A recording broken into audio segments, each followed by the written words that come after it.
Sir ఇప్పుడు ఢిల్లీలో చూస్తే హైకోర్టు న్యాయమూర్తి ఇంట్లో ఒక ఫైర్ అయినప్పుడు నోట్ల కట్టలు బయటపెట్టాం. ఒక న్యాయమూర్తికి సంబంధించినటువంటి జీతభత్యాలు చూసుకుంటే ఎంత జీతభత్యాలు చూసుకున్నా ఏంటి అసలు ఆ నోటు కట్టల గురించి ఎలా స్పందిస్తారు, ఏం చెప్తారు? అది ఢిల్లీలో జడ్జిగా ఉన్నటువంటి యశ్వంత్ వర్మ గారు ఇంట్లో నోట్ల కట్టలు రావటం, ఇవన్నీ కూడా ఒక 5-6 రోజుల తర్వాత బయటకు రావటం, ఇంతవరకు ఆయన అరెస్ట్ చేయకపోవటం, ఇదంతా కూడా నిజంగా కూడా దురదృష్టకరం, నిజంగా కూడా సిగ్గుచేటు అని చెప్పాలి. ఏ ప్రభుత్వాలు ఉన్నా కూడా చర్యలు తీసుకోవాల్సిందేను. అది ఎంత స్థాయిలో ఉన్న వ్యక్తులైనా సరే చట్టం అందరికీ సమానమని మనం చెబుతాం. ఒక సామాన్యుడు ఏమైనా తప్పు చేస్తే ఆయన మీద ఎన్ని యాక్షన్ తీసుకున్నారు, లేదా ఒక ప్రభుత్వ ఉద్యోగి ఏమైనా ఒక 100 రూపాయలు 200 రూపాయలు ఎక్కువ ఉంటే ఆదాయానికి మించిన ఆస్తులు అంటున్నారు. అదే ఒక కండక్టర్, బస్ కండక్టర్ ₹1 ఎక్కువ ఉన్నా కూడా నువ్వు అవినీతికి పాల్పడ్డావు, టికెట్ కొట్టలేదని చెప్పని సస్పెండ్ చేస్తున్నారు. మరి అలాంటప్పుడు 100 కోట్లు 1000 కోట్లు ఈ విధంగా మరి అక్రమంగా ఉన్నప్పుడు వాళ్ళు జడ్జా, చీఫ్ జస్టిసా, ముఖ్యమంత్రి, మంత్రి అనేది కాదు. ఇక్కడ వాళ్ళు ఏ స్థాయి అయినా సరే స్థాయితో పని లేకుండా చట్టం అందరికీ సమానంగా ఇంప్లిమెంట్ చేసినప్పుడే దేశంలో సామాన్య పౌరుడికి భారతదేశంలో ఉన్నటువంటి న్యాయ వ్యవస్థ మీద ముందు నమ్మకం కలుగుతుంది. ఆ నమ్మకం కలిగినప్పుడే దేశం ప్రశాంతంగా ఉండేది. లేకపోతే మనం ఎంత పెద్ద స్కామ్స్ చేస్తే అంత గొప్పవాళ్ళు అవుతాం. లేదా ఎమ్మెల్యేగా ఉంటే స్కామ్స్ చేయొచ్చు, ముఖ్యమంత్రిగా ఉంటే ఇంకా స్కామ్స్ చేయొచ్చు. ఈ మధ్యన ఆర్టికల్స్ కూడా వేశారు. ఎవరు ఒక రౌడీ స్టేషన్ పోలీసులు నీ అంత తెలుస్తామని చెప్పేసి స్టేషన్కి తీసుకెళ్ళి కొడతంటే నేను ఎమ్మెల్యే అయ్యి మంత్రి అయ్యి వచ్చినాక మీ అంత తెలుస్తా అంటాడు. అంటే నేనేమంటున్నా అంటే ఇవాళ ప్రజాప్రతినిధులు అనేవాళ్ళు వాళ్ళ మరి 45% వాళ్ళ గోండాలుగా మరి క్రిమినల్స్గా ఉన్నారని చెప్పేసి ఇటీవల కూడా రిపోర్ట్ వచ్చింది అనమాట. మా ఎన్నికల కమిషన్ కూడా ఇలాంటి గోండాలని, అవినీతి పరులని ఇవాళ ఎన్నికల్లో పోటీ చేయకుండా వాళ్ళు కంట్రోల్ చేసినప్పుడు గతంలో మనం చూసాం.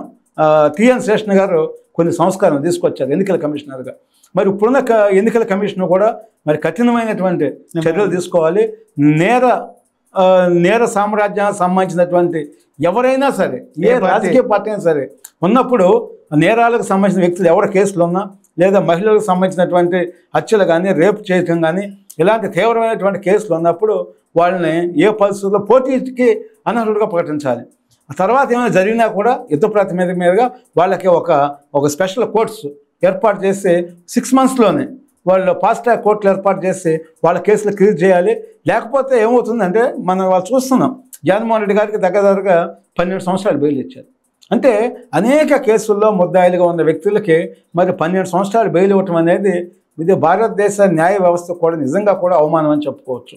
అంటే ఏ నాయకుడైనా కాదు, IAS కావచ్చు, IPS కావచ్చు, ఎవరైనా సరే, ఏ పార్టీ అయినా సరే ఒక తప్పు చేసినప్పుడు అది కూడా పెద్ద స్థాయిలో చేసినప్పుడు ఆ వ్యక్తులు ఒక 6 నెలలు పెట్టుకొని ఇమ్మీడియట్గా క్లియర్ చేసి కఠినమైన శిక్షలు వేస్తే సామాన్యులు ఎవరు కూడా తప్పు చేయటానికి సాహసించరు. అప్పుడే ప్రజాస్వామ్యం నిలబడుతుంది. లేకపోతే ప్రజాస్వామ్యం ఒక అరాచకంగా మారుతుంది.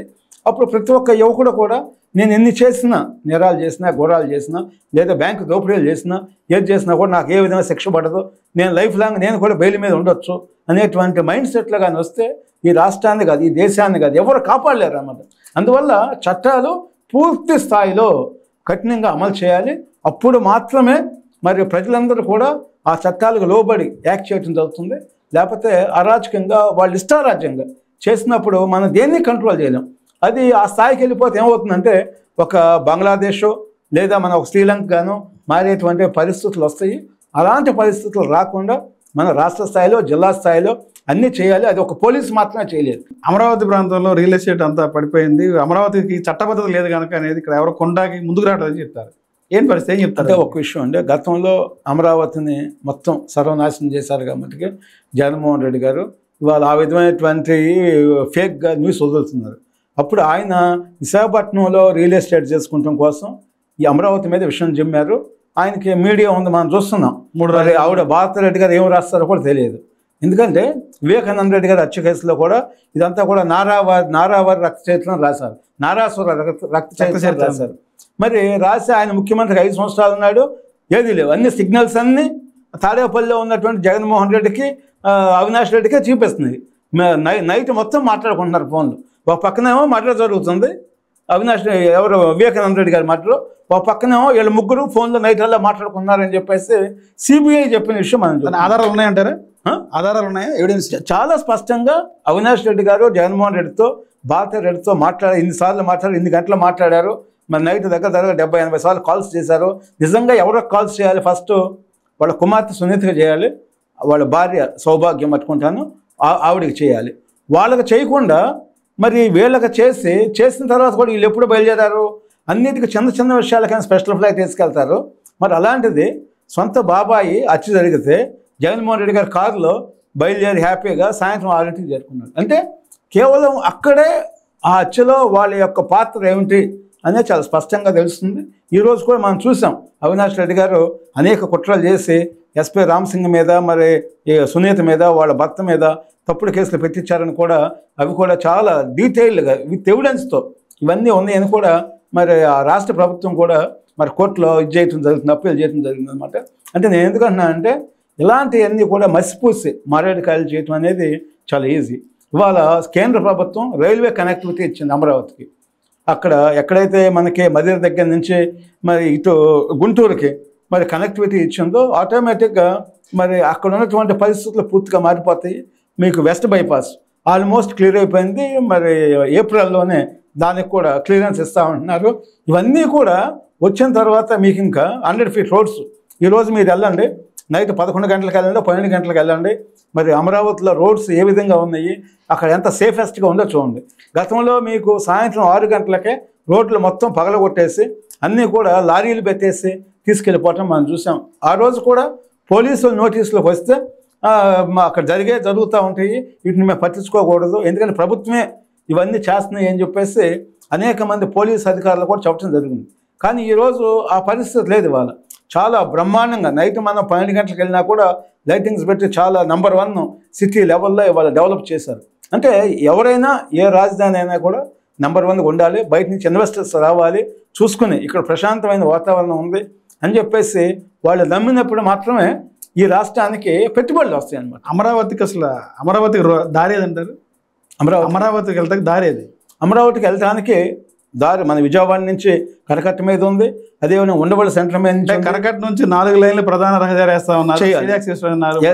ఒక 3 రైతులు ఎవరైతే తాడేపల్లి రైతులు అవుతున్నారో, అవును ఉండవల్లి 3 రైతులు ఉన్నారు. ఆ 3 రైతులు కోర్టుకు వెళ్ళారు. ఆ 3 రైతులతో కనుక మాట్లాడితే సీడ్ యాక్సెస్ రోడ్ మొత్తం కంప్లీట్ అవుతుంది కరకట్ట నుంచి. ఎందుకు ఆ దిశగా చేయట్లేదు? సీడ్ యాక్సెస్ రోడ్డే చేయలేనటువంటి పరిస్థితి. ఇంకా రాజధాని నిర్మిస్తారా? అంటే డెఫినెట్గా సీడ్ యాక్సెస్ రోడ్స్ అన్ని రోడ్లు చేయాలి. ఆ రోడ్స్ అన్ని వచ్చినాయి. 4 లైన్లు రోడ్ వేస్తాను. 4 లైన్ల రోడ్డు పరిస్థితి వరకు ప్రారంభం లేదు. అదే అంటే నేనేమంటున్నా అంటే ఇవన్నీ కూడా చేయాలి డెఫినెట్గా. చేసేటప్పుడు అమరావతికి దారి ఉందా? అమరావతికి దారి ఉంది. అమరావతి డెఫినెట్ దారి ఉంది. ఎందుకు దారి లేదు? ఎలా ఎటుంటారు? మన మెయిన్ యాక్సెస్ ఎటు నుంచి ఉంది? అదే 4 లైన్లు వేస్తున్నారు కదా, దగ్గర దాకా వెళ్ళాలి. అంటే ఇంకొక 10 kilometers ఉంది దగ్గర, అది కూడా కంప్లీట్ చేస్తారు. అంటే మరి ఇక్కడున్న పరిస్థితులు ఏంటంటే దురదృష్టం, గతంలో ప్రతిపక్షంగా ఉండే మధ్యలో ఆగిపోయినప్పుడు కూడా 3 రైతులే. అవునా, నేనేమంటున్నా అంటే అందరు రైతులతో, ఎందుకంటే రైతుల్ని గత ప్రభుత్వం లాగా బెదిరించి హత్యలు చేసే పరిస్థితి ఇప్పుడు లేదు. వాళ్ళతో మాట్లాడాలి, వాళ్ళని కన్విన్స్ చేయాలి. దీనివల్ల అందరికీ రాష్ట్రానికి ఉపయోగం జరుగుతుందని చెప్పి కన్విన్స్ చేయాలి తప్పితే మీరు మా మాట వినకపోతే మేము మీ మీద దాడులు చేస్తాము, లేకపోతే మీ భూములు ఆక్రమించుకుంటాము, మిమ్మల్ని హత్యలు చేస్తామని భయపెడితే అందరిని 5 నిమిషాల్లోనే మనం లైన్లో తీసుకోవచ్చు, పెద్ద ఇష్యూ కాదు. అయితే ప్రజాప్రభుత్వం అనేది ఆ విధమైనటువంటి ఆ స్టైల్ తీసుకోకూడదు. రైతులను కానీ ఎవరినైనా మాట్లాడాలి, కన్విన్స్ చేయాలి, ప్రజాస్వామ్యబద్ధంగా చేసుకోవాలి తప్పితే 2 రోజులు లేట్ అయినా కూడా వాళ్ళ మీద దాడులు చేసి వాళ్ళని రౌడీలతో, గ్యాంగులతో, పోలీసులతో బెదిరించడం అనేది కరెక్ట్ కాదనమాట. అయితే ఇవాళ అన్ని రోడ్లు, ఒక రోడ్ అయినా కదా, అన్ని రోడ్లు 100 feet రోడ్స్ పెట్టేసి మరి అక్కడ చూసారు టీటీడీ టెంపుల్ కట్టారు. టెంపుల్ కూడా వాళ్ళ బ్రహ్మాండమైంది. అంటే ఏది చేసినా కూడా ఒక ప్లాన్ ఆఫ్ యాక్షన్తో అందరూ కూడా ఇవాళ రాష్ట్రం మొత్తం క్యాపిటల్కి వస్తారు. క్యాపిటల్కి వచ్చినప్పుడు అక్కడ ఉన్నటువంటి ఇన్ఫ్రాస్ట్రక్చర్ కానీ, రోడ్స్ కానీ ఏ విధంగా ఉన్నాయి, క్యాపిటల్ అనేది చూస్తారు. డెఫినెట్గా చూసి దాని మీద కన్విన్స్ అయిన తర్వాతే వాళ్ళు ఏదైనా కూడా చేయడానికి ప్రయత్నం